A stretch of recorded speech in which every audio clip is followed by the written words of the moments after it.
Экинчи дүйнөлүк согуштун аякташын жана милитаристтик Японияны жеңгенин 80 жылдыгына карата Пекиндеги Тяньаньмэнь аянтында аскердик парад өттү.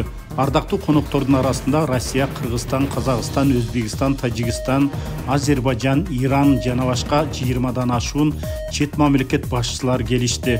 Иш-чаранын алдында делегация башчылары император сарайынын жанында биргелешип сүрөткө түшүштү. 70 мүнөткө созулган парадтын жүрүшүндө Кытайдын элдик боштондук армиясынын эң акыркы куралдары көрсөтүлдү.